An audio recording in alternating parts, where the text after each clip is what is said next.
तो प्यारे बच्चे नमस्कार, कैसे हैं आप लोग। मैं फिर से आपका स्वागत करती हूँ आपके अपने चैनल शांति हरीशुधान फ्री ऑनलाइन क्लासेस पे। जैसा कि मैंने 10th का पहला चैप्टर बायोलॉजी जैव प्रक्रम शुरू किया था, उसमें का मैंने सारे टॉपिक्स जो है वो पढ़ा दिया था। प्रकाश संश्लेषण, पूरा मानव पाचन तंत्र, मतलब हमारा पूरा एक चैप्टर खत्म हो चुका है। चैप्टर खत्म होने के बाद मैंने ये बताया था कि मैं ऑब्जेक्टिव पढ़ाऊंगी, ऑब्जेक्टिव निकालूंगी, ऑब्जेक्टिव का निचोड़ निकालूंगी। तो जैसा कि आज मैंने आपके सामने जैव प्रक्रम का बायोलॉजी का ऑब्जेक्टिव निकाला है। क्या निकाला है?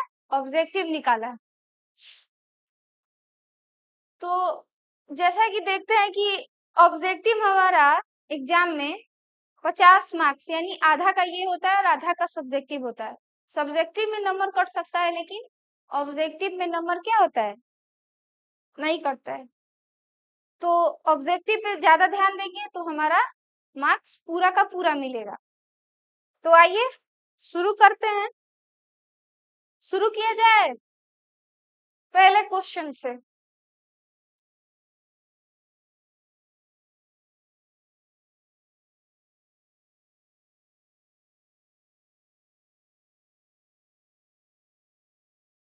पहला क्वेश्चन आपके बोर्ड के सामने है, आप देख सकते हैं। बहुत ही अच्छा क्वेश्चन है कि पेड़ पौधे क्या हैं। पेड़ पौधे क्या हैं? पेड़ पौधे क्या हैं? तो स्वपोषी हैं, स्वपोषी हैं, परपोषी है या स्वपोषी है, या मृतजीवी है, या इनमें से कोई नहीं। तो सबसे पहले हम आपको बताए थे कि जो पेड़ पौधे स्वपोषी, जो पेड़ पौधे हैं वो हमारे स्वपोषी जीव होते हैं। तो स्वपोषी जीव मतलब ऐसे जीव जो अपना भोजन स्वयं बना लेते हैं। क्या बना लेते हैं? स्वयं बना लेते हैं। तो वो हमारे स्वपोषी यानी स्वपोषण जीव कहलाते हैं। तो पेड़ पौधे जो हैं अपना भोजन स्वयं बना लेते हैं, इसलिए वो किस श्रेणी में आते हैं? तो स्वपोषी पोषण में आते हैं। किस में आते हैं? तो स्वपोषी पोषण में आते हैं। किस में आते हैं? चलो, सेकंड क्वेश्चन हमारा है, निम्न में से पोषक तत्व कौन है? तो हमने पहले ही आपको बताया था कि जो हमारा पोषक तत्व होता है, क्या होता है? हमारा जो पोषक तत्व जो होता है, एक मिनट थोड़ा कलर चेंज कर लिया जाए। हमारा जो पोषक तत्व होता है वो किससे प्राप्त होता है? भोजन से प्राप्त होता है। किससे प्राप्त होता है? तो भोजन से प्राप्त होता है। तो भोजन से हमें कौन कौन सी चीजें प्राप्त होती है? हमें प्रोटीन प्राप्त होती है, हमें प्रोटीन प्राप्त होती है, हमें कार्बोहाइड्रेट प्राप्त होता है, हमको वसा प्राप्त होता है। यानी हमको ये तीनों चीजें क्या है? हमको भोजन से प्राप्त होता है। तो भोजन से प्राप्त होने वाले जो पोषण होते हैं, जो भोजन से जो हमें प्राप्त होती है पोषक तत्व, वो यही सभी चीजें हैं। तो हमारा ऑप्शन क्या होगा? हमारा ऑप्शन डी होगा, यानी इनमें से सभी। इनमें से सभी क्या हो जाएगा? तो इनमें से सभी। आता है क्वेश्चन थर्ड पे कि मनुष्य में पोषण की कौन सी विधि होती है? मनुष्य में पोषण की कौन सी विधि होती है? तो सबसे पहले स्वपोषण। नहीं भाई, स्वपोषण तो ऐसे जीवों में होता है जो अपना भोजन स्वयं बना लेते हैं, तो ये तो होगा नहीं। अब आइए प्राणी संपोषी। नहीं भाई, ये तो ठोस या द्रव तरल के रूप में दूसरे किसी के शरीर पे जाके ले लेता है। नहीं भाई, ये भी नहीं हो सकता है, सभी तो होने के साथ। बचा हमारा पर पोषण। बचा हमारा पर पोषण। पर पोषण ऐसे पोषण ऐसे पो, ऐस, पो, पर पोषण मतलब पोषण की वह विधि जिसमें कोई जीव स्वयं अपना भोजन संश्लेषित नहीं करता है, वो किसी दूसरे पर निर्भर रहकर अपना भोजन प्राप्त करता है। तो ऐसे जीव हमारा क्या कहलाता है? ऐसा जीव हमारा परपोषी जीव कहलाता है। तो मनुष्य जो है अपना भोजन खुद से नहीं बनाता है, तो मनुष्य क्या है? एक परपोषण जीव है, परपोषी जीव है। यानी मनुष्य में पोषण की कौन सी विधि होती है? तो परपोषण होती है। क्या होती है? तो परपोषण होती है। क्या होती है? तो परपोषण। अब देखिए, मृतजीवी पोषण का उदाहरण है, मृतजीवी पोषण का उदाहरण है। अब बताइए मृतजीवी पोषण क्या होता है? सबसे पहले ये जानिए कि मृतजीवी पोषण, हमारा जो मृतजीवी पोषण जो होता है वो क्या होता है? हमारा मृतजीवी पोषण ऐसे ऐसे जीव जो होते हैं जो मरे हुए चीजों पर या सड़े गले पदार्थों से अपना भोजन क्या करते हैं, प्राप्त करते हैं, अपना भोजन प्राप्त करते हैं। जीवाणु भी वही है, सड़े गले चीजों पे रहता है अपना भोजन प्राप्त। कवक भी वही है, गोबर छत्ता यही है, यानी हमारा इनमें से ऑप्शन नंबर डी, यानी इनमें से सभी होगा। क्या होगा, इनमें से सभी। अमीबा में पोषण की कौन सी विधि होती है? अमीबा में पोषण की कौन सी विधि होती है? अमीबा में पोषण की कौन सी विधि होती है? तो हमने पहले ही जब अमीबा पढ़ाया था तो ये बात बताया था कि अमीबा एक प्राणी संपोषी जीव है। क्या है? अमीबा प्राणी संपोषी जीव है। कौन सा जीव है? प्राणी संपोषी जीव है। तो अमीबा में कौन सी विधि होती है? तो प्राणी संपोषी जीव, प्राणी संपोषी पोषण होता है। क्या होता है? प्राणी संपोषी पोषण होता है। अब देखिए, कार्बोहाइड्रेट का स्रोत क्या है? मैंने पहले ही आपको बताया था कार्बोहाइड्रेट का मतलब, जैसे कार्बोहाइड्रेट क्या है? तो एक पोषक तत्व है। अब इसका स्रोत क्या है? तो इसका स्रोत चावल है। बात सही है, हमको चावल खाने पर कौन सा पोषक तत्व प्राप्त होता है? कार्बोहाइड्रेट। रोटी खाने से हमें क्या प्राप्त होता है? तो रोटी खाने से हमको कार्बोहाइड्रेट पोषक तत्व। आलू में भी कार्बोहाइड्रेट पाया जाता है, यानी हमारा ऑप्शन नंबर डी हो जाएगा। इनमें से सभी, इनमें से सभी। क्या? इनमें से सभी। अब प्रोटीन का स्रोत क्या है? प्रोटीन का स्रोत क्या है? प्रोटीन का स्रोत क्या है बताएं? प्रोटीन का स्रोत क्या है इनमें से? अब देखिए, जैसे कि हम बताए हैं कि कार्बोहाइड्रेट क्या है, रोटी में मिलता है, चावल में मिलता है, आलू में मिलता है। क्या मिलता है? आलू में मिलता है। देखिए, प्रोटीन जो है दाल में भी मिलता है, सोयाबीन में भी मिलता है, दूध में भी मिलता है। तो इनमें से सभी होगा, ये ऑप्शन गलती हो गया है। इनमें से सभी हो जाएगा। क्या हो जाएगा? सभी। क्या हो जाएगा? तो हमारा सभी, option number D, option number D. अब देखिए, क्लोरोफिल कहाँ पाए जाते हैं? इतना आसान आसान क्वेश्चन है, आप लोग तो एग्जाम में गर्दा उड़ा दीजिए। ठीक है, आसान क्वेश्चन है ना। पहले ही आपको बताया था क्लोरोफिल कहाँ पाया जाता है। तो क्लोरोफिल हमारा पत्तियों में पाया जाता है। कहाँ पाया जाता है? तो क्लोरोफिल हमारा कहाँ पाया जाता है? तो पत्तियों में पाया जाता है। तो ये किसको नहीं पता होगा भाई कि क्लोरोफिल हमारा पत्तियों में पाया जाता है? क्लोरोफिल जेल में पाया जाता है? नहीं। तन में पाया जाता है? नहीं। फूल में पाया जाता है? नहीं। क्लोरोफिल हमारा कहाँ पाया जाता है बच्चों? कहाँ पाया जाता है? तो क्लोरोफिल हमारा पत्तियों में पाया जाता है। इसी के कारण पत्तियों का रंग हरा होता है। क्या होता है? हरा होता है। और इसी की मौजूदगी में प्रकाश संश्लेषण की क्रिया करके पौधे अपना भोजन पत्तियों में बनाते हैं। क्या बनाते हैं? पत्तियों में बनाते हैं। अब चलिए नेक्स्ट क्वेश्चन पे चलते हैं कि प्रकाश संश्लेषण में प्रकाश संश्लेषण में कौन सा गैस मुक्त होता है? कौन सा गैस मुक्त होता है? मैंने पहले ही बताया था कि हम ऑक्सीजन लेते हैं और कार्बन डाइऑक्साइड छोड़ते हैं, और सेम प्रक्रिया पेड़ में होता है, लेकिन उधर उल्टा होता है। वो कार्बन डाइऑक्साइड लेते हैं और ऑक्सीजन छोड़ते हैं। तो आप बताएं, जल्दी जल्दी कमेंट बॉक्स में लिखें कि प्रकाश संश्लेषण की क्रिया में कौन सा गैस मुक्त होता है? कौन सा गैस मुक्त होता है? CO2 होता है? नहीं। NO2 होता है? नहीं। O2 होता है, यानी हमारा क्या होता है? ऑक्सीजन। क्या? ऑक्सीजन मुक्त होता है। ये ऑक्सीजन मुक्त होने से हमारा पूरा पृथ्वी, मतलब हमारा क्या है, वायुमंडल में ऑक्सीजन का क्या है, संतुलन बना रहता है प्रकाश संश्लेषण की क्रिया से। किससे? प्रकाश संश्लेषण की क्रिया से। अब चलिए आगे बढ़ते हैं। सूर्य प्रकाश को प्रग्रहण करने वाला पदार्थ निम्न में से कौन है? देखो, क्लोरोफिल ही एक ऐसा घटक है जो सूर्य प्रकाश को ऑब्जर्व यानी प्रग्रहण कर सकता है। ये इतना इतना आसान क्वेश्चन है गाइस, इतना आसान क्वेश्चन कौन नहीं बना सकता है। आप लोग तो गर्दा गर्दा उड़ा दीजिएगा। अच्छा है ना क्वेश्चन, बस ऐसे ही सवाल पूछे जाते हैं। ये कितना आसान है। सूर्य प्रकाश को प्रग्रहण करने वाले अंग कौन होते? क्लोरोफिल। और एक क्वेश्चन भी करवाए थे, प्रकाश संश्लेषी पदार्थ किसे कहा जाता है? तो क्लोरोफिल को कहा जाता है। समझ में आ गया? समझ में आ गया? तो किसे कहा जाता है? तो क्लोरोफिल को। किसको? तो क्लोरोफिल को। प्रकाश संश्लेषी अंग जो है वो क्लोरोफिल को ही, अब सॉरी, पदार्थ क्लोरोफिल को कहा जाता है। और ये एक ऐसा पदार्थ है जो सूर्य प्रकाश को क्या कर लेता है? तो ग्रहण कर लेता है। क्या कर लेता है? तो ग्रहण कर लेता है। तो ऑप्शन नंबर हमारा बी हो जाएगा। क्या हो जाएगा? हमारा बी हो जाएगा। और देखिए, प्रकाश संश्लेषी अंग कौन होते हैं? यहाँ पे एक चीज आप लोग ध्यान दीजिएगा, मैं आपको बता देती हूँ कि प्रकाश संश्लेषी अंग कहेगा तो वो हमारा पत्ता हो जाएगा।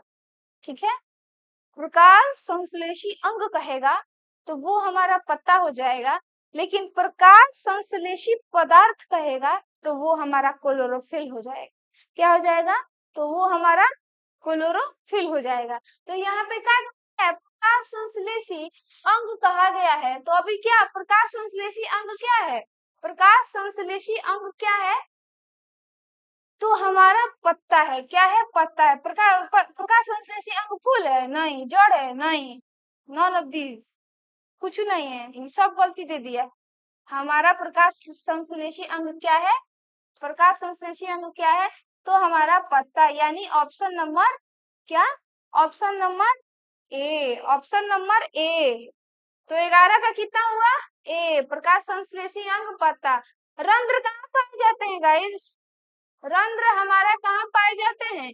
जड़ में पाए जाते हैं। रंध्र हमारा जड़ में पाया जाता है? नहीं। डाली में पाया जाता है? नहीं। कहाँ पाया जाता है? रंध्र हमारा पत्तियों में पाया जाता है। कहाँ पाया जाता है? पत्तियों में। किसमें? पत्तियों में। रंध्र का काम क्या है? रंध्र का काम क्या है? गैसों का आदान प्रदान करना। किसका आदान प्रदान करना? तो गैसों का आदान प्रदान करना। गैसों का? किसका? तो गैसों का आदान प्रदान करना। तो रंध्र हमारा कहाँ पाया जाता है? पत्तियों में पाया जाता है। अमीबा का आकार कैसा होता है गाइस? अमीबा का आकार कैसा होता है? अमीबा का आकार पहले ही बताए थे कि अमीबा का जो है कुटपादों की सहायता से अपने भोजन को ग्रहण करता है। तो वो कुटपादों के बदलते और घिसकने के कारण उसका आकार अनिश्चित होता है। क्या होता है? अनिश्चित होता है। और वही पैरामीशियम का आकार क्या होता है? निश्चित होता है। अमीबा का आकार अनिश्चित और पैरामीशियम का आकार निश्चित। याद रखिएगा, क्वेश्चन पूछ सकता है कि अमीबा का आकार कैसा होता है? तो अमीबा का आकार अनिश्चित होता है और पैरामीशियम का आकार निश्चित होता है। तो अमीबा का आकार कैसा होता है? अनिश्चित होता है। कैसा होता है? अनिश्चित होता है। अमीबा अपना भोजन कैसे ग्रहण करता है? तो पहले ही बताया था कि अपना एक झूठा पैर बनाता है जिसका नाम कुटपाद है। क्या है? कुटपाद है। यानी अमीबा अपना भोजन कैसे ग्रहण करता है? तो कुटपादों की सहायता से। किसकी सहायता से? तो कुटपादों की सहायता से। किससे? तो कुटपादों की सहायता से। किससे? कुटपादों की सहायता से। पैरामीशियम का आकार कैसा होता है? अभी बताया, अनिश्चित होता है। पैरामीशियम का आकार कैसा होता है? पैरामीशियम का आकार निश्चित होता है। क्या होता है? निश्चित होता है। ऑप्शन नंबर क्या हो जाएगा हमारा? ऑप्शन नंबर हमारा ए हो जाएगा। यानी पैरामीशियम का आकार कैसा होता है? और निश्चित होता है। क्या होता है? निश्चित होता है। क्या होता है? तो निश्चित होता है। पाचन की क्रिया कहाँ से चालू होती है? पैर से चालू होती है। पाचन की क्रिया कहाँ से चालू होती है? पाचन की क्रिया हमारा मुख से चालू होती है। कहाँ से होती है? मुख से चालू होती है। कहाँ से चालू होती है? तो पाचन की क्रिया हमारा कहाँ से चालू होता है? तो मुख से चालू होता है। कहाँ से होता है? मुख गुहा से चालू होता है। मुख गुहा में हम भोजन लेते हैं। क्या लेते हैं? मुख गुहा में हम भोजन लेते हैं। और भोजन लेने के बाद लार की सहायता से वो क्या होता है? मुलायम बन जाता है। मुलायम बन जाने के बाद वो क्या हो जाता है? ग्रासनली से अंदर जाता है। ग्रासनली से अंदर होते हुए अमाशय में, अमाशय से होते हुए छोटी आंत, बड़ी आंत, मलाशय द्वारा गुदा से वो बाहर निकल जाता है। क्या हो जाता है? बाहर निकल जाता है। तो कहाँ से चालू होता है? कहाँ से चालू होता है पाचन की क्रिया? मुख गुहा से। कहाँ से? मुख गुहा से। Option number b, option number B.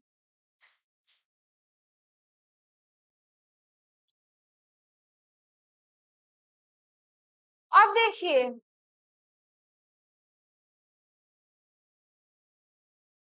यहाँ पे क्वेश्चन गलत गलत टाइप हो गया है। क्या हो गया है? गलत टाइप हो गया है कि मनुष्य की, सबसे पहले यहाँ ध्यान देंगे कि गलत यहाँ टाइप हुआ क्या है। जो है यहाँ पे होना चाहिए कि दांतों को नुकसान किससे पहुंचता है। ये जो है हमारा HCl नहीं होगा, ये हमारा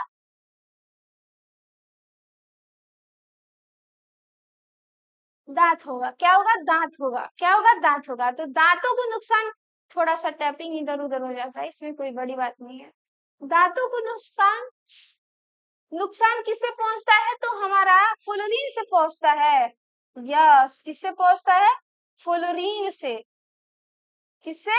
फ्लोरीन से। ऑप्शन नंबर हमारा ए, ऑप्शन नंबर हमारा ए, यानी दांतों को नुकसान किससे पहुंचता है? तो फ्लोरीन से।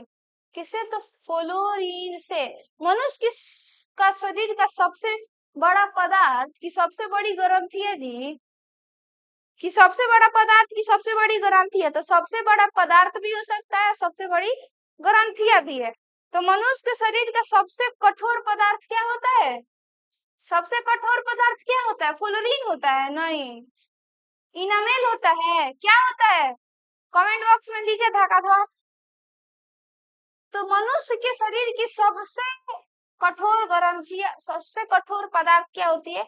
इनामेल होती है। क्या होती है? तो इनामेल होती है। ऑप्शन नंबर हमारा बी। क्या?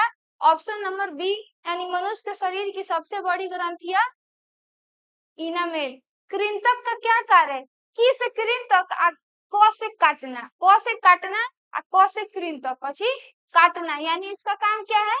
इसका काम क्या है? काटना। इसका काम क्या है? तो काटना, काटना, काटना, याद रखें।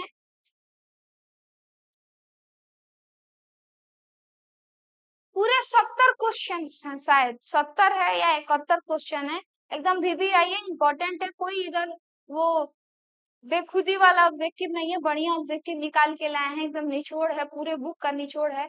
वैसे आप लोग पढ़ रहे होंगे तो आप लोगों को भी समझ में आ रहा होगा कि सब सही है। वयस्क मनुष्य में दांतों की संख्या कितनी होती है गाइस? वयस्क मनुष्य में, किसमें? तो वयस्क मनुष्य में दांतों की संख्या हमारी कितनी होती है? 65 होती है। 32 होती है। कितनी होती है? वयस्क मनुष्य में दांतों की संख्या कितनी होती है? कितनी होती है? तो 32 होती है। नहीं, 52 होती है। क्या होती है? 52 होती है। क्या होती है? तो हमारा 52 होती है। इस क्वेश्चन को अभी रखा जाए 32 या 52। चलिए आगे बढ़िए, नेक्स्ट क्वेश्चन में बोलिए। स्वाद का पता किससे चलता है? तो बताए थे स्वाद का पता टेस्टिंग बर्ड्स। क्या? टेस्टिंग बर्ड यानी स्वाद कलियों से। किससे? तो स्वाद कलियों से। किससे? तो स्वाद कलियों से, यानी स्वाद का पता किससे चलता है? स्वाद कलियों से। जो जीभ के ऊपर छोटे छोटे जो छिद्र मौजूद होते हैं, छोटे छोटे क्या होते हैं? जो छिद्र मौजूद होते हैं, उसको क्या कहते हैं? स्वाद कलिया कहते हैं। क्या कहते हैं? तो स्वाद कलिया कहते हैं। मनुष्य में स्वाद कलियों की संख्या कितनी होती है? मनुष्य में स्वाद कलियों की संख्या कितनी होती है? तो 2000 से 8000 बताए थे ना, 2000 से 8000, 2000 से 8000। क्या? 2000 से 8000। ये सारी चीजें जो मैंने पढ़ाई है, जो आपका सिलेबस है, उसी से आपका ऑब्जेक्टिव है, उसी से आपका ऑब्जेक्टिव है। समझ में आ रहा है?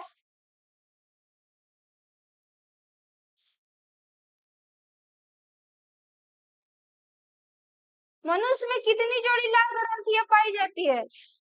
मनुष्य में कितनी जोड़ी लाल ग्रंथियां पाई जाती है? कोई पूछ दे नहीं आए तो आराम से देखिए, आगे पीछे ताकिएगा और मेरे ओर इशारा कर दीजिएगा, हम लोग ऐसे हैंग करेंगे।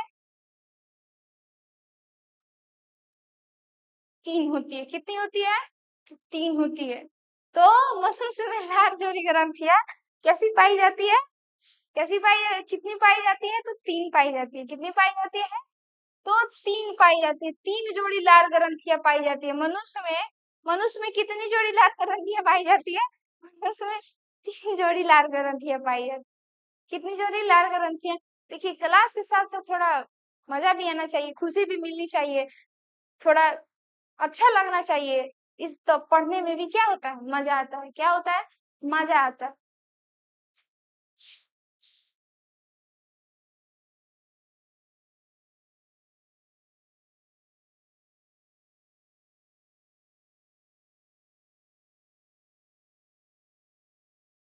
सबसे बड़ी लार ग्रंथियां, सबसे बड़ी लार ग्रंथियां क्या होती है? तो सबसे बड़ी लार ग्रंथियां हमारा होती है पैरोडिट।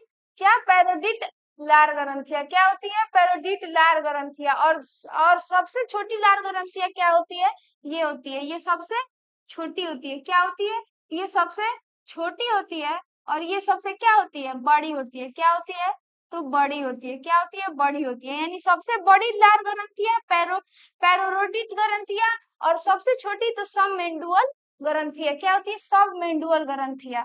समझ में आ गया? आगे बढ़े। लाइसोसोम लाइसोजाइम एंजाइम का क्या कार्य?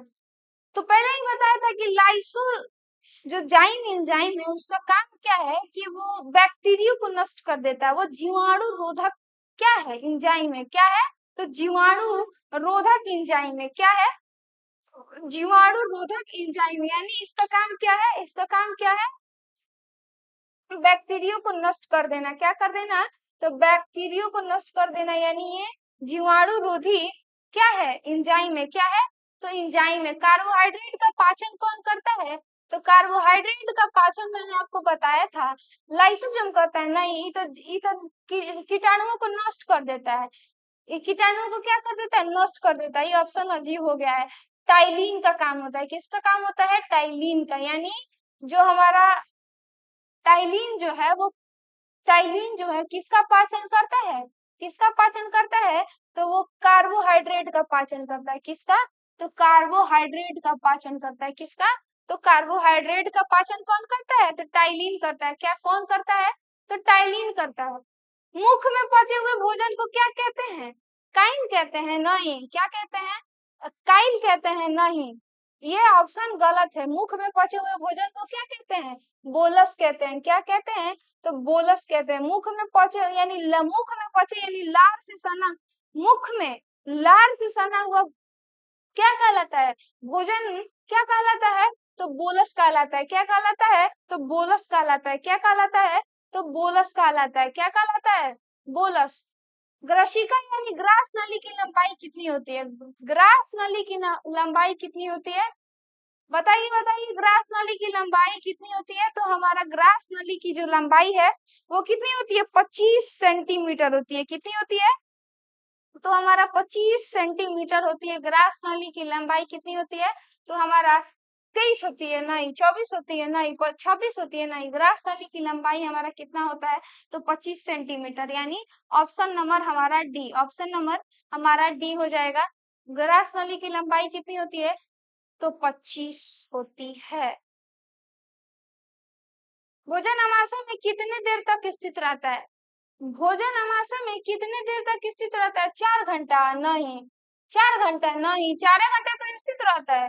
भोजन अमाशय में 6 घंटे स्थित नहीं रहता, नहीं 3 घंटा, नहीं 5 घंटा। भोजन अमाशय में 4 घंटा स्थित रहता है। क्या करता है? 4 घंटा स्थित रहता है। यानी ऑप्शन नंबर हमारा क्या हो जाएगा? बी हो जाएगा। क्या हो जाएगा? तो ऑप्शन नंबर हमारा बी हो जाएगा। 4 घंटा का स्थित रहता है। पेप्सिन किसका पाचन करता है? तो पेप्सिन हमारा किसका पाचन करता है? जल्दी से कमेंट बॉक्स में बताएंगे कि पेप्सिन हमारा किसका पाचन करता है? तो वसा का करता है? नहीं, वसा का नहीं करता है। विटामिन का करता है? नहीं। किसका करता है? तो प्रोटीन का करता है। किसका? प्रोटीन का पाचन कौन करता है? तो हमारा पेप्सिन है। कौन करता है? पेप्सिन करता है। कौन करता है? तो पेप्सिन करता है। कौन करता है? तो पेप्सिन करता है। कौन करता है? तो पेप्सिन करता है। पेप्सिन किसका पाचन करता है? तो प्रोटीन का पाचन करता है। किसका पाचन करता है? तो प्रोटीन का पाचन करता है। किसका? तो प्रोटीन का पाचन करता है। किसका? तो प्रोटीन का पाचन करता है। मुख गुहा में पचा हुआ भोजन क्या कहलाता है? पहले ही बता दिए हैं कि बाबू बोलस कहलाता है। क्या कहलाता है?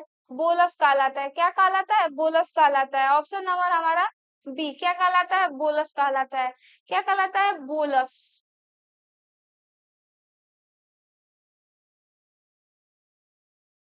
दूध से दही बनने में कौन सी अभिक्रिया होती है? दूध से दही बनने की अभिक्रिया को क्या कहते हैं?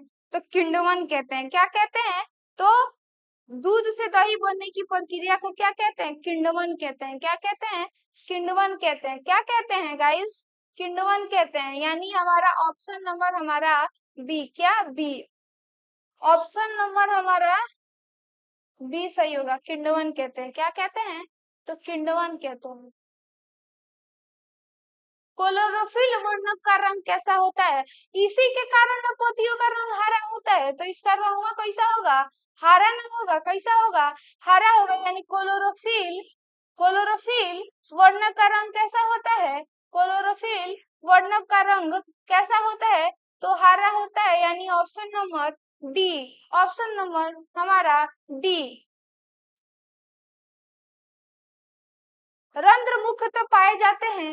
रंध्र हमारा पहले ही बता दिए बाबू। जल में तो कहीं नहीं पाया जाएगा। जल में क्या हो जाएगा? जल में तो कहीं नहीं पाया जाएगा। कहाँ पाया जाता है? तना में भी नहीं पाया जाता है। तो हमारा जो रंध्र कहाँ है? पत्तियों पर पाया जाता है। कहाँ पे? तो पत्तियों पर। यानी ऑप्शन नंबर हमारा ऑप्शन नंबर हमारा क्या हो जाएगा? सी हो जाएगा। क्या हो जाएगा? तो सी हो जाएगा। क्या हो जाएगा? तो सी हो जाएगा। क्या? तो ऑप्शन नंबर हमारा सी।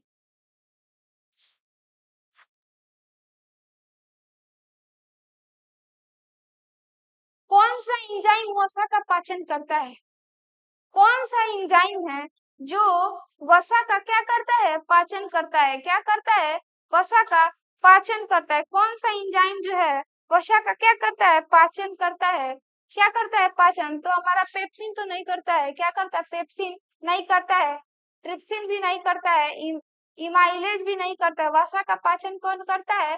तो लाइपेज करता है। लाइपेज नामक एक एंजाइम होता है। क्या होता है? लाइपेज नामक एक एंजाइम होता है जिसका ये पाचन करता है। तो ऑप्शन नंबर हमारा क्या हो जाएगा? सी हो जाएगा। क्या हो जाएगा? सी हो जाएगा। अभी तक हमने 36 क्वेश्चन कर लिए हैं। थोड़ा सा मैं पानी पी लूं।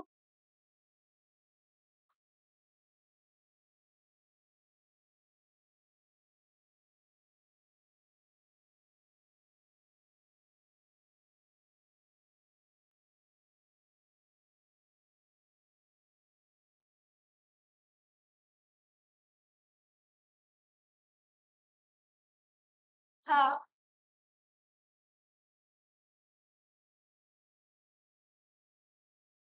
तो आगे बढ़े।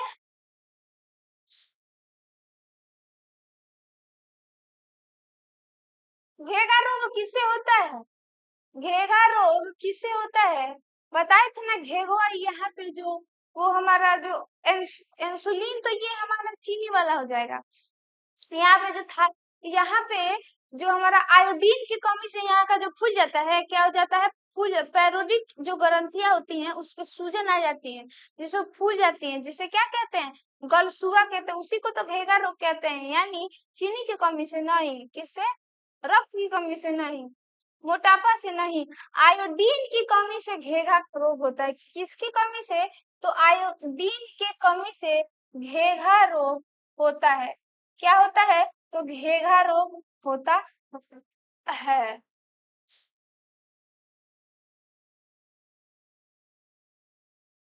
भोजन का पचना कौन सी अभिक्रिया है? भोजन का पचना कौन सी अभिक्रिया है? भोजन का पचना कौन सी अभिक्रिया है? तो भोजन का पचना संयोजन अभिक्रिया है। नहीं।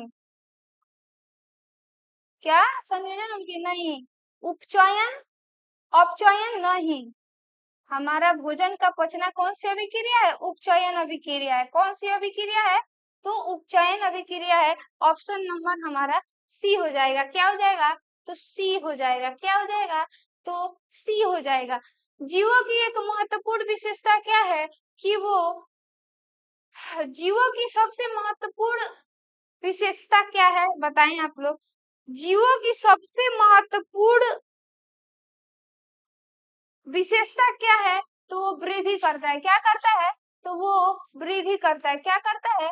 तो वो वृद्धि करता है। ये इसकी क्या है? महत्वपूर्ण विशेषता है। क्या है? तो महत्वपूर्ण विशेषता है।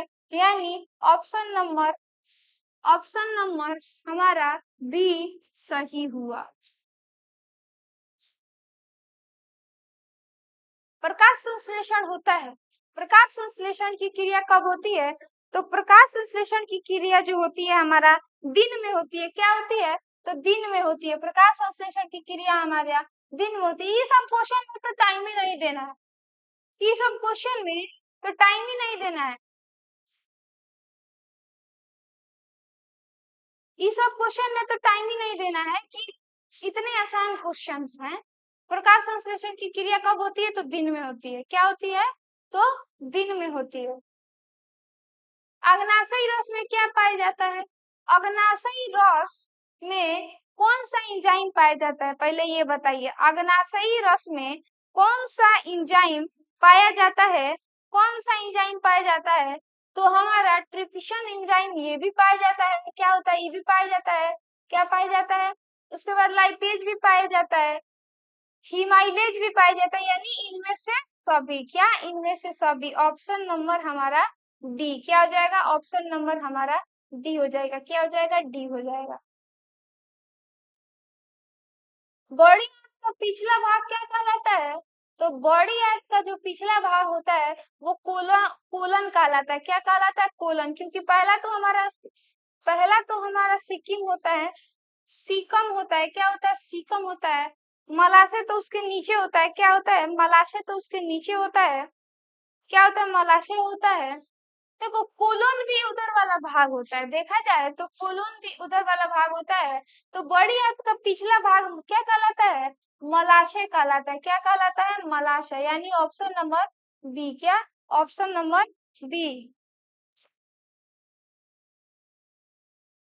फुटपाथ किसमें पाया जाता है? अभी तो बताया कि अमीबा अपने फुटपाथों की सहायता से भोजन के करीब जाता है। कि कहा जाता है? भोजन के करीब जाता है। क्या जाता है? भोजन के करीब। ऑप्शन नंबर हमारा सी हो जाएगा। क्या हो जाएगा? तो ऑप्शन नंबर हमारा सी हो जाए। लार में कौन सा एंजाइम पाया जाता है? तो लार में कौन सा एंजाइम पाया जाता है गाइस? लार में कौन सा एंजाइम पाया जाता है?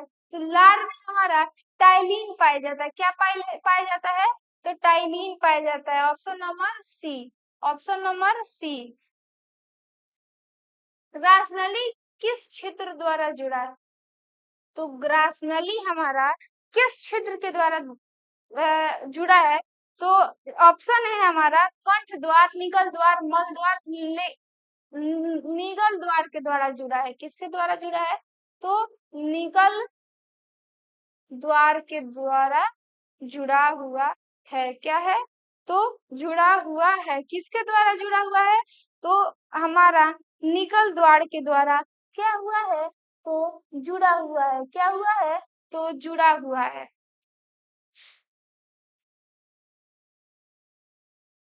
आगे बढ़ते हैं। अम्ल का पीएच मान कितना होता है? पहले ये एक पीएच स्केल होता है।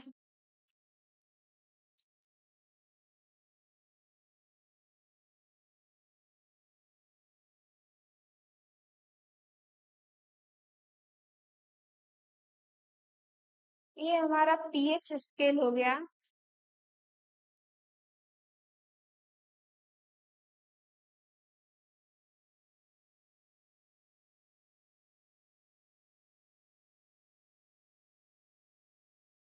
क्या हो गया? पीएच स्केल हो गया। बीच में 7 होता है। और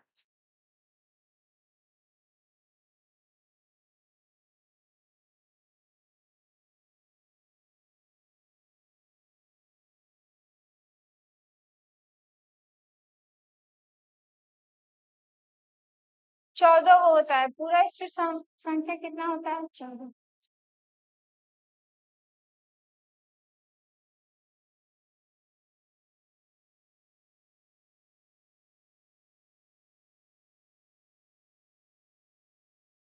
देखो, जो बीच में जो होता है वो जो बीच में कहाँ पे, तो बीच में जो हमारा हो बीच में जो हमारा होता है सात, बीच में जो हमारा सात होता है, क्या होता है, सात होता है। तो इसका पीएच मान, इसका जो पीएच मान क्या होता है, उदासीन होता है। क्या होता है, उदासीन होता है। क्या होता है, तो उदासीन होता है। यानी उदासीन का पीएच मान क्या होता है, पीएच मान क्या होता है, तो सात होता है। अब जो सात से अधिक होता है, क्या होता है, तो सात से जो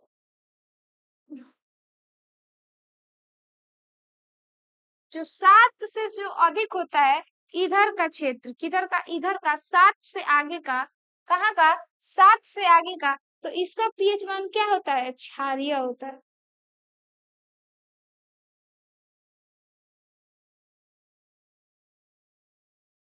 इसका पीएच मान क्या होता है, सात से अधिक होता है। क्या होता है, अधिक होता है।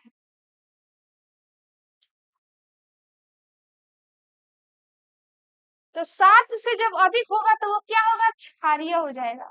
अब इधर आइए, जो सात से कम होगा यानी इस साइड वाला, तो इसका पीएच मान कितना होगा, इसका पीएच, यह क्या हो जाएगा, यह अम्लीय हो जाएगा। क्या हो जाएगा, अम्लीय हो जाएगा।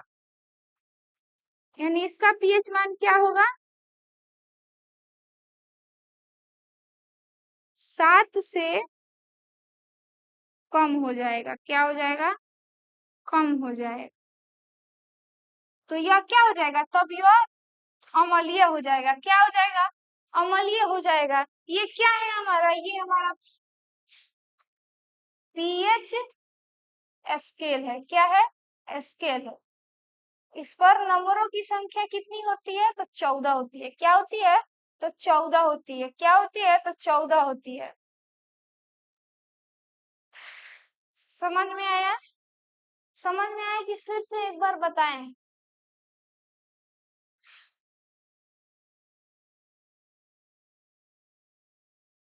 बच्चों, आज थोड़ा मेरा तबीयत खराब चल रहा है, 2-3 दिन से अजीब हो जा रहा है, बोलते बोलते आदमी थक जा रहा है ना। आज पढ़ा नहीं पाएंगे, लेकिन फिर भी आज हम आ गए हैं आप लोगों को पढ़ाने के लिए, क्योंकि हम डेली आपको डेली फ्री में यूट्यूब पे क्लास 10th का बायोलॉजी पढ़ाते हैं।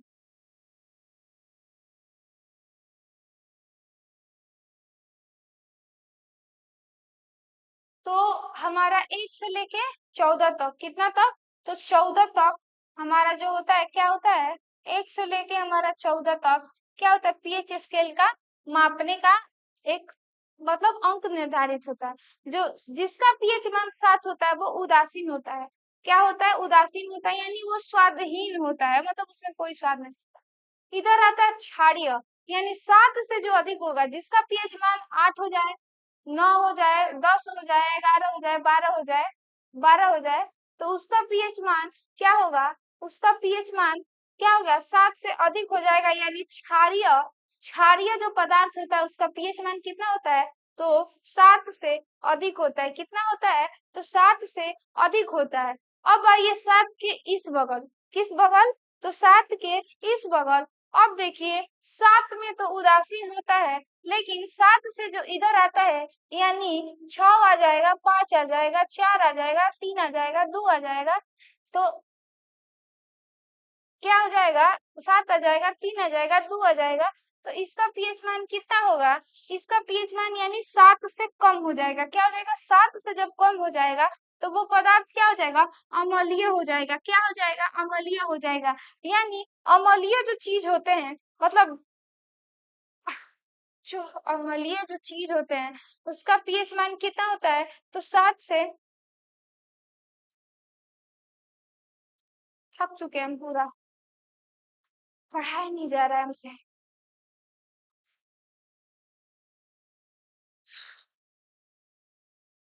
क्या होता है, अम्लीय जो होता है उसका कितना होता है पीएच मान, 7 से कम होता है। कितना होता है, तो 7 से कम होता है। कितना होता है, तो 7 से कम होता है।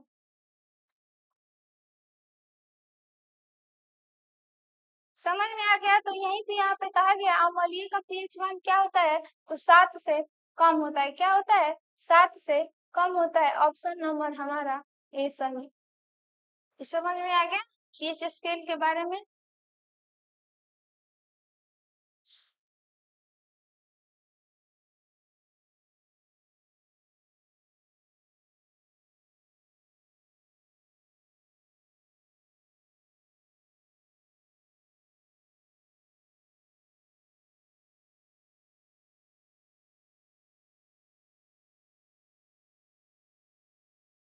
सजीवों के लिए ऊर्जा का अंतिम स्रोत क्या है?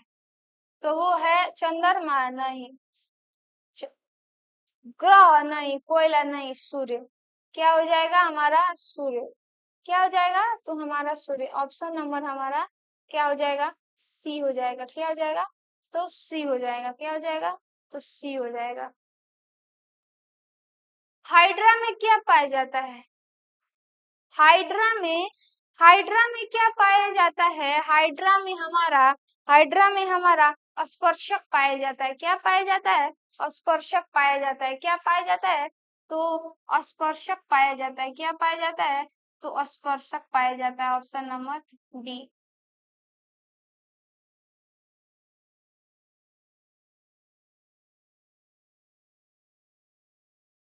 ग्लूकोज के एक अणु में ऑक्सीजन के कितने परमाणु होते हैं? ग्लूकोज के एक अणु में ग्लूकोज का सूत्र क्या होता है? ग्लूकोज का सूत्र क्या होता है? तो C6H12O6। जिसमें क्या पूछ रहा है? ऑक्सीजन के अणुओं का कितना? ऑक्सीजन के अणुओं का। ऑक्सीजन यानी ऑक्सीजन। ऑक्सीजन का यहाँ पे अणु कितना दिया है? ऑक्सीजन का अणु कितना दिया है? तो ऑक्सीजन का अणु आपको कितना दिया है? 6 दिया है। तो कितने अणु होते हैं? तो हमारा क्या होता है? 6 अणु होते हैं। क्या होते हैं? 6 अणु होते हैं। क्या होते हैं? 6 अणु होते हैं। ऑप्शन नंबर हमारा ए। ऑप्शन नंबर हमारा क्या हो जाएगा? ऑप्शन नंबर हमारा ए हो जाएगा। क्या हो जाएगा? ऑप्शन नंबर हमारा ए। सपोषित पोषण के लिए क्या आवश्यक है? सपोषित पोषण के लिए क्या आवश्यक है? पर्णहरित क्लोरोफिल जरूरी है भाई। सूर्य प्रकाश सबसे महत्वपूर्ण, CO2 तथा जल वो भी महत्वपूर्ण, यानी इनमें से सभी। क्या हो जाएगा? इनमें से सभी। Option number D. Option number D.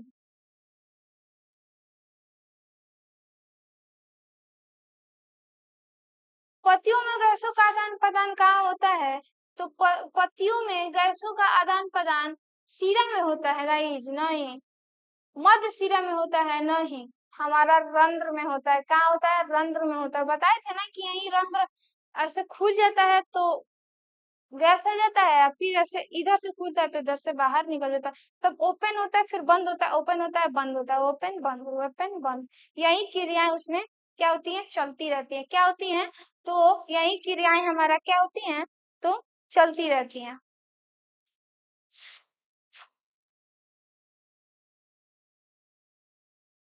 शाकाहारी जीवों में छोटी आंत की लंबाई कितनी होती है? शाकाहारी जीवों में, किसमें? तो शाकाहारी जीवों में छोटी आंत की लंबाई कितनी होती है? शाकाहारी जीवों में छोटी आंत की लंबाई कितनी होती है? अधिक लंबा होती है। देखो छोटी आंत की लंबाई क्या होती है? अधिक होती है। क्या होती है? छोटी आंत की लंबाई क्या होती है? अधिक होती है। क्या होती है? सबसे अधिक लंबी होती है। क्या होती है? लंबी होती है।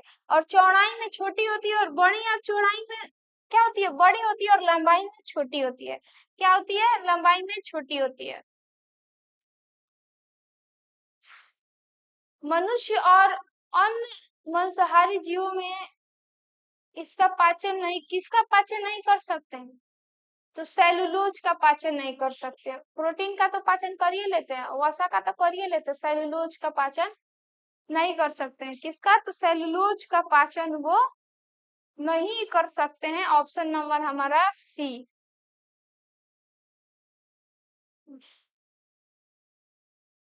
पौधे के रक्षित आंतरिक ऊर्जा किस रूप में परिवर्तित हो जाता है? तो मंड यानी स्टार्च के रूप में वो स्थित रहता है। किस रूप में? तो स्टार्च के रूप में, किस रूप में, तो स्टार्च के रूप में वो क्या होता है, स्थित होता है, क्या होता है, तो स्थित होता है। ऑप्शन नंबर हमारा डी, ऑप्शन नंबर हमारा डी हो जाएगा। प्रकाश संश्लेषण में प्रकाश ऊर्जा बदलती है, क्या होती है, प्रकाश ऊर्जा किस में बदलती है, किस में बदलती है, यांत्रिक ऊर्जा में बदलती है या जल में बदलती है, किस में बदलती है, किस में बदलती है, तो हमारा रासायनिक ऊर्जा में बदलती है, किस में बदलती है, तो रासायनिक ऊर्जा में बदल जाती है, किस में बदल जाती है, रासायनिक ऊर्जा में बदल जाती है, किस में बदल जाती है, तो रासायनिक ऊर्जा में। अमाशय का पिछला भाग क्या कहलाता है, अमाशय का, किसका, तो अमाशय का पिछला भाग क्या कहलाता है, अमाशय का पिछला भाग क्या कहलाता है, जल्दी बताएं, कार्डियक कहलाता है, पाइलोरिक कहलाता है या फंडियक कहलाता है या पेरोडिट ग्रंथियां कहलाती है, तो क्या कहलाती है, पाइलोरिक कहलाती है। पिछली भाग क्या होती है, तो पाइलोरिक होती है, क्या होती है, तो पाइलोरिक होती है। अमाशय का पिछला भाग क्या कहलाता है, अमाशय का पिछला भाग क्या कहलाता है, तो पाइलोरिक कहलाता है, क्या होता है, पाइलोरिक होता है। कार्डियक हमारा पहला होता है और फंडिक जो होता है, फंडिक हमारा बीच का भाग होता है, और ये जो होता है पाइलोरिक जो हमारा होता है सबसे क्या होता है, पिछला भाग होता है, क्या होता है, तो पिछला भाग होता है। अमाशय में पोषण का पाचन कौन सा एंजाइम करता है, अमाशय में जो पोषण का पाचन कौन करता है, तो हमारा कौन करता है, तो हमारा पेप्सिन करता है, कौन करता है, तो हमारा पेप्सिन करता है, कौन करता है, तो हमारा पेप्सिन करता है, कौन करता है, तो पेप्सिन। अमाशय में प्रोटीन का पाचन, किसका पाचन, तो प्रोटीन का पाचन कौन करता है, तो हमारा पेप्सिन करता है, यानी ऑप्शन नंबर हमारा ए हो जाएगा, क्या हो जाएगा, ए हो जाएगा, ऑप्शन नंबर हमारा ए हो जाएगा। छोटी आंत की आंतरिक सतह पर पाए जाने वाले प्रवर्तक को क्या कहते हैं, तो कुपिका कहते हैं, नहीं नेफ्रॉन कहते हैं, नहीं धमनी कहते हैं, नहीं बिलाई यानी विली, क्या कहते हैं, विली यानी दीर्घ रोम, दीर्घ रोम, यही ना बिलाई जो होता है वो कांटे नुमा इसका संरचना होता है, जिसे गढ़ता है तो हमको क्या होती है, भूख का एहसास होता है, क्या होता है, भूख का एहसास होता है। यकृत से कौन सा रस स्रावित होता है, यकृत से हमारा जठर रस स्रावित होता है, नहीं लार स्रावित होता है, नहीं अग्नाशयी होता है, नहीं यकृत से हमारा क्या होता है, पित्ताशयी रस यानी पीत का रस स्रावित होता है, क्या होता है, तो पीत का रस स्रावित होता है, किससे, तो यकृत से होता है, जो बाद में जाके कहाँ स्थित हो जाता है, तो पित्ताशय में स्थित हो जाता है, कहाँ, तो पित्ताशय में। शरीर की सबसे बड़ी ग्रंथि क्या होती है, अग्नाशय होती है, नहीं थायराइड होती है, नहीं पीयूष होती है, नहीं क्या होती है, यकृत होती है, क्या होती है, यकृत। शरीर के सबसे बड़ी ग्रंथि क्या होती है, ये क्या होती है, सबसे बड़ी ग्रंथियां होती है, क्या है, सबसे बड़ी ग्रंथि, सबसे बड़ी ग्रंथि क्या है, तो हमारा यकृत है, क्या है, तो हमारा यकृत है, क्या है, यकृत यानी लीवर।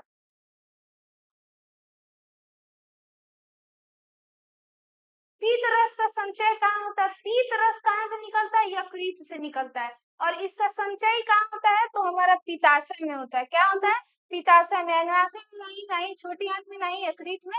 मतलब पीत रस किससे निकलता है, पीत रस हमारा निकलता है यकृत यानी लीवर से, लेकिन ये जाके जमा कहाँ होता है, तो पित्ताशय में, कहाँ, तो पित्ताशय में, कहाँ, पित्ताशय में। ये हाँ, अब आते हैं भोजन, यह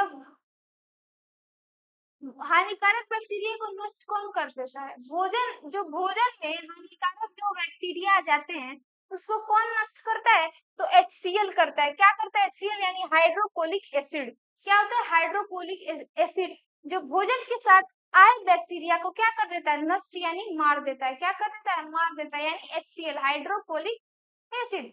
प्रोटीन का पाचन, क्या प्रोटीन का पाचन कहाँ से शुरू होता है, तो प्रोटीन का पाचन कहाँ से शुरू होता है, प्रोटीन का पाचन देखिए किसका कह रहा है, तो हमारा प्रोटीन का पाचन कह रहा है, तो प्रोटीन का पाचन हमारा कहाँ से चालू होता है, तो अमाशय से चालू होता है, कहाँ से चालू होता है, तो अमाशय से चालू होता है, लेकिन पाचन की क्रिया कहाँ से चालू होती है, तो मुख गुहा से चालू होती है।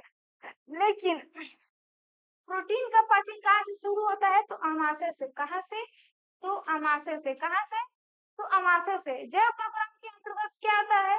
तो जैव प्रक्रम के अंतर्गत पोषण भी आता है, श्वसन भी आता है, उत्सर्जन भी आता है, इनमें से सभी, यानी ऑप्शन नंबर हमारा डी इनमें से सभी हो जाएगा। ऑप्शन नंबर डी इनमें से सभी। इनमें से सभी। देख रहे हैं कितना आसान क्वेश्चन है। गर्दन नहीं उड़ा दीजिएगा, जी उड़ी कर दीजिएगा, गर्दन उड़ा दीजिएगा। परजीवी पादप का उदाहरण है, क्या है? परजीवी पादप का क्या उदाहरण है? कवक। कवक। कवक होगा? नहीं। कवक होगा? नहीं। कवक होगा? नहीं। विषाणु होगा? नहीं। जीवाणु होगा? नहीं। हमारा कस्तु का यानी अमरबेल क्या है? अमरबेल क्या है? परजीवी पादप है। ये एक ऐसा पादप है जो परजीवी है। क्या है? परजीवी है। क्या है? तो परजीवी है। ऑक्सीजन का संतुलन प्राकृतिक में कैसे बना रहता है? संयोजन क्रिया से। संयोजन क्रिया से नहीं जी, अपघटन से नहीं जी। हमारा प्रकाश संश्लेषण के दौरान हमारा ऑक्सीजन मुक्त होता है, जिससे पर्यावरण में ऑक्सीजन क्या रहता है? तो संतुलन बना रहता है। क्या बना रहता है? तो संतुलन बना रहता है। क्या बना रहता है? तो संतुलन बना रहता है।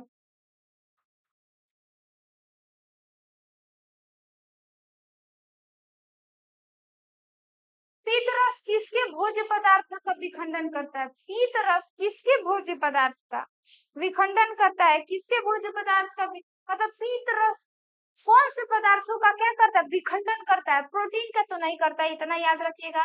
प्रोटीन का नहीं करता है। किसका प्रोटीन का नहीं करता है? विटामिन का नहीं, कार्बोहाइड्रेट का नहीं, वसा का। पीत रस किसका विखंडन करता है? किसका विखंडन करता है? पीत रस। पीत रस किसका विखंडन करता है? तो वसा का। किसका? तो वसा का। किसका? तो वसा का। अम्लीयता किसके कारण होती है? अम्लीयता, भोजन में अम्लीयता किसके कारण होती है गाइस? भोजन में अम्लीयता किसके कारण होती है? तो भोजन में अम्लीयता हमारा किसके कारण होती है? भोजन में अम्लीयता किसका? तो भोजन में देखिए पहले ही बताएं कि HCl बैक्टीरिया को नष्ट कर देता है। क्या कर देता है? नष्ट कर देता है। भोजन को क्या कर देता है? अम्लीय बना देता है। क्या बना देता है? अम्लीय बना देता है। यानी अम्लीयता किसके कारण होती है? तो HCl यानी hydrochloric acid. Hydrochloric acid. Hydrochloric acid यानी हाइड्रोक्लोरिक एसिड। मृतजीवी पोषण में भोज्य पदार्थों का पाचन कहाँ होता है? मृतजीवी पोषण में भोज्य पदार्थों का पाचन कोशिका के भीतर नहीं होता है। कहाँ होता है? कोशिका के भीतर नहीं होता है। पाचन तंत्र में भी नहीं होता है, सभी नहीं होगा। कोशिका के बाहर होता है। कहाँ होता है? तो कोशिका के बाहर होता है। कहाँ होता है? तो कोशिका के बाहर होता है। क्या होता है? तो कोशिका के बाहर होता है। और क्वेश्चन रहा सबसे आसान क्वेश्चन, अमाशय में कौन सा अम्ल स्रावित होता है? अमाशय में H2SO4 होता है। क्या होता है? H2SO4 नहीं होता है। HNO3 होता है? नहीं होता है। HN2 होता है? नहीं होता है। हमारा अमाशय में कौन सा अम्ल स्रावित होता है? तो HCl यानी हाइड्रोक्लोरिक एसिड। यानी हाइड्रोक्लोरिक एसिड। क्या? Hydrochloric acid. ऑप्शन नंबर हमारा डी। अब आप बताइए कि आप 70 क्वेश्चन में से कितने क्वेश्चन बनाए हैं? अगर आप 70 क्वेश्चन में से कितने क्वेश्चंस बनाए हैं? बहुत ही लाजवाब क्वेश्चन था, बहुत ही अच्छा क्वेश्चन था। आई होप, उम्मीद होगा कि 70 में आप पूरा बना लिए होंगे। नहीं भी बनाए होंगे तो इसको कॉपी पे लेके जरूर लिखे होंगे और जरूर रिवीजन करिएगा। इसी के साथ आपका ये जो 6 प्रोग्राम है वो हमारा क्या हुआ? समाप्त हुआ। ऑब्जेक्टिव सहित लेके। क्या हो गए? ऑब्जेक्टिव सहित लेके। यानी हमारा ऑब्जेक्टिव खत्म हो गया। 70 का 70 क्वेश्चन मैंने आपको बता दिया। तो हमारा ये चैप्टर खत्म होता है। जैव प्रक्रम क्या होता है? जैव प्रक्रम जो हमारा चैप्टर है वो हमारा खत्म होता है ऑब्जेक्टिव तक। किसमें? ऑब्जेक्टिव तक। अभी कुछ एनसीईआरटी क्वेश्चन जो मैं कल आपको पढ़ाऊंगी, बस वही बाकी है। उसके बाद ये आपका चैप्टर क्या हो जाएगा? खत्म हो जाएगा। आई होप आपको ये समझ में आया होगा। तो फिर आगे का पढ़ाई हम अगले क्लास में करेंगे। आज के लिए केवल ऑब्जेक्टिव था। नेक्स्ट क्लास में आएंगे तो आपको एनसीईआरटी पैटर्न पे क्वेश्चन देंगे जो बोर्ड में एनसीईआरटी में ही पूछता है। तो उस टाइप के क्वेश्चन मैं आपको कल पढ़ाऊंगी, कल नेक्स्ट यानी 12 तारीख को। कहा 12 तारीख को, आज 11 तारीख है। तो नेक्स्ट क्लास में हम पढ़ते हैं, फिर मिलते हैं अगले क्लास में। थैंक यू, धन्यवाद। चलते हैं फिर।